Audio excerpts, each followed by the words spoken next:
Hello everyone. Alright, I'm going to do a quick little video on how I set up my shocks for the Cross RC Demon SG4C. I've seen a few posts, people saying my truck keeps falling over and they're blaming the torque twists of the truck because of the spiral cut gears. It's not the case. Generally I've found it's how you set up your shocks. When I first drove my truck, honestly, it was terrible. I was really disappointed. Why did I buy this? It keeps falling over. I took it home, redid my shocks, took it back out, totally different truck. Honestly, blew me away by how nice and smooth and fun the truck is to drive. So I'm going to show you guys how I set up my shocks for the truck. Look, it works for me. I see no reason why it won't work for you. So first thing I'm going to do is pull the shock apart. Get rid of our little spring retainer. Take the springs off. Also the little center clip there. Right. Top tip.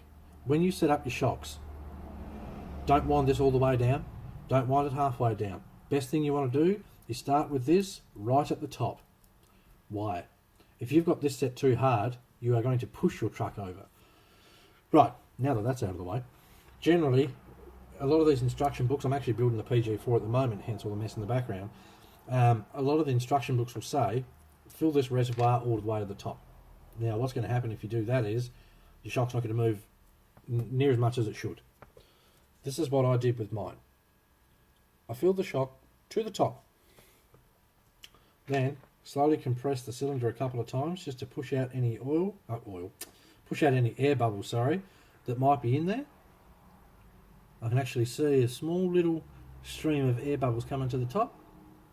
And when you go back up with it, nice and slow. If you go too quick, you will actually suck air in through the top and create bubbles. So I'll do that a couple of times. Once you get to the bottom, just hold it there for a second. If you look closely when you do it at home, it's a bit hard for you to see here. There is actually tiny little air bubbles there popping on the top. Now what I'll do is, I'll bring that right back up to the top. I'm just going to top off the oil. Now, you will spill some oil when you do this, so have a little cloth handy. Now what I'm going to do is, I'm going to screw the top cap just a couple of turns back on.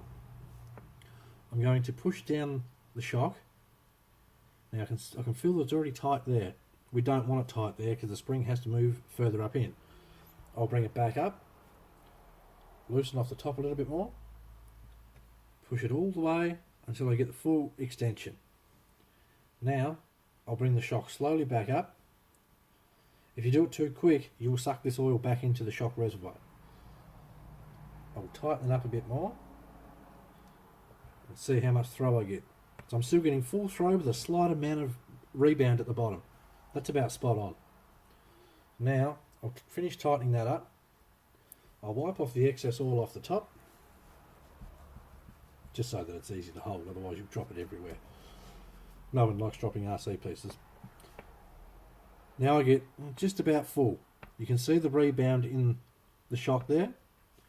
I'm going to bring it back up, crack the top again, because I want to get a full throw on my shock. All the way down. A slight little bit of oil coming out here now. What I'll do, I'll give that a bit of a wipe, so that when we run back up, we don't actually suck that back in.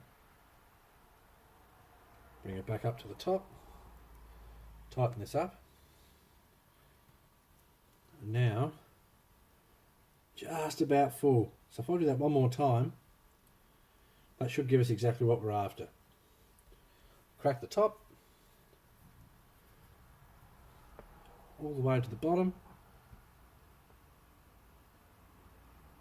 Now I can see there's a tiny little bit of oil coming out the top.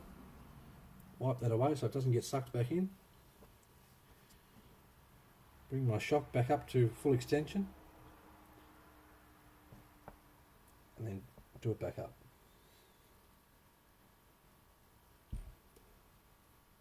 There you have it. That's how I set up mine. So that last little part of the shock I want tight. That should stop the wheel rubbing against the guard under really hard flex. Then it's just a simple matter of putting your springs and the retainer back on. Done. That's how I set up my shocks. And that is nice and smooth. I will run this all the way off. That's just personal preference for me. These shocks work better when they're soft. Nice and smooth. That's how you want it. Hopefully this helps you guys that are having issues with your trucks falling over. Mine doesn't. So give it a try, see what you think. Let me know how it works out. Thanks for watching.